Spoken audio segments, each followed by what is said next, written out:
दोस्तों, आज पुनः मैं अपने जीवन में बीते एक रोचक संस्मरण को लेकर आपके समक्ष आया हूँ। मेरे बचपन से जुड़ा हुआ यह वाकया है। उस समय मैं मात्र 7 वर्ष का था। उन दिनों हम कथारा कोलियरी में रहते थे। मुझे B55 नंबर का अपना क्वार्टर आज भी याद है। मेरे बचपन से जुड़ी असंख्य यादें उस मकान में समाई हुई हैं। 2 BHK का डिब्बे नुमा क्वार्टर, हमसे सटा हुआ श्री चौटराज बाबू का क्वार्टर था, जिनके 7 बच्चों के साथ मैं अक्सर खेला करता था। मुझे उनके बेटे खोखोन के साथ साइकिल के पुराने टायर को छड़ी से मार मार कर सड़क पर लुढ़काना सबसे प्रिय था। हम अन्य बच्चों के साथ लट्टू भी खेला करते थे। पतंग उड़ाने की असफल प्रयास में ढलान पर खूब दौड़ा। मकान की लंबी सी रॉड लगी खिड़की से पैर झुलाकर घंटों बैठना और सड़क पर आते जाते लोगों को देखना मुझे बहुत अच्छा लगता था। कई ऋतुएं आई और गईं। उसी छोटे से घर में होली, दिवाली, दशहरा का पर्व मनाया, दमा चौकड़ी की। मैंने अपने जीवन के सबसे आनंददायक पल यहीं गुजारे। कई बार हफ्तों बुखार में बिस्तर पर सोकर अपनी तीमारदारी करवाई, चोटें लगी, रोया, हट करके अपनी बातें मनवाई। दशहरा में नए कपड़े, पिस्तौल और पटाखे पाकर खुशी से झूमा। सबसे खुशी मुझे तब मिली थी जब पिता की पुरानी पतलून को काट कर सीकर मेरी माँ ने मेरे लिए फुल पैंट बना डाला था। अभी अभी मेरा admission Bokaro mount Carmel school में हुआ था। स्कूल से आकर भी यूनिफॉर्म का हाफ पैंट बिना उतारे खेलता रहता था। घर में सबसे छोटा था, अतः कभी डांट नहीं पड़ती थी। हाँ, जब बगल के क्वार्टर से एक दीदी मुझे पढ़ाने आती थी तब मेरी नकेल कसती थी। बहुत पढ़ना और लिखना पड़ता था। सोने का नाटक करने पर जब वो मुझे मारती थी तब माँ आकर मुझे बचाती थी। इतनी सारी यादें यहाँ से जुड़ी हुई हैं कि उन पर मैं एक उपन्यास लिख सकता हूँ। तो मैं उस समय केवल 7 वर्ष का था, परंतु 2 वर्ष पूर्व 1962 में भारत चीन युद्ध हुआ था। उस समय 5 वर्ष का था।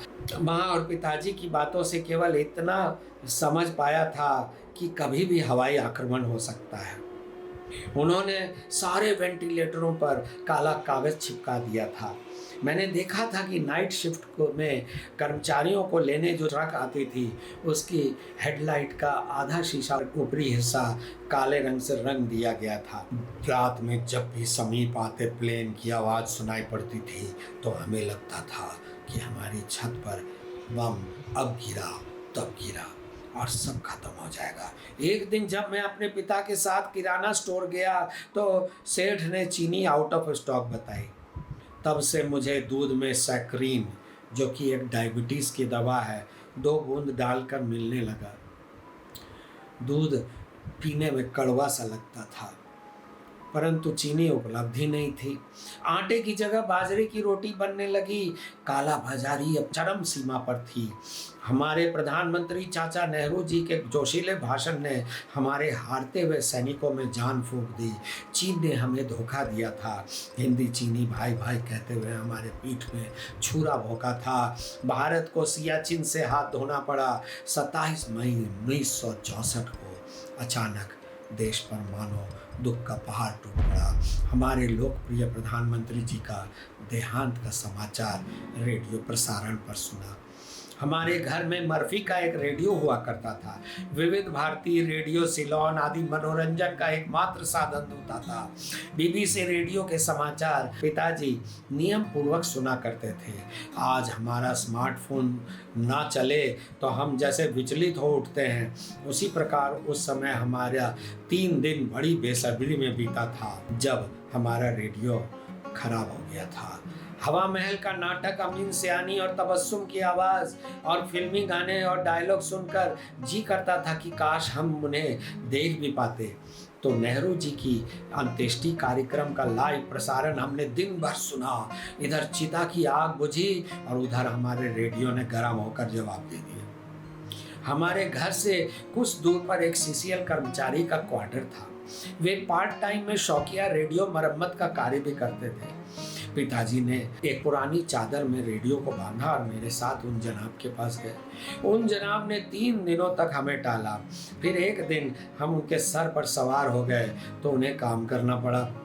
बचपन का कौतूहल मेरे अंदर कूट कूट कर भरा था। उन्होंने रेडियो को पीछे से खोल डाला और मीटर से सारे वॉल्व को चेक करने लगा। मैं उनकी कुर्सी को पकड़कर खड़ा सब देख रहा था। अचानक मुझे करंट का तेज झटका लगा और मैं गिर पड़ा। मेरे पिताजी और रेडियो बनाते व्यक्ति दोनों ही घबरा गए। वॉल्व बदल कर उन्होंने हमारा रेडियो बना तो दिया, पर उस दिन बिजली के झटके का यह मेरा पहला अनुभव था। आशा है आपको मेरा यह पॉडकास्ट भी अच्छा लगा होगा। पुनः एक नए पॉडकास्ट के साथ हाजिर होता हूँ। आगे भी मेरे चैनल के साथ जुड़े रहें। धन्यवाद। नमस्कार।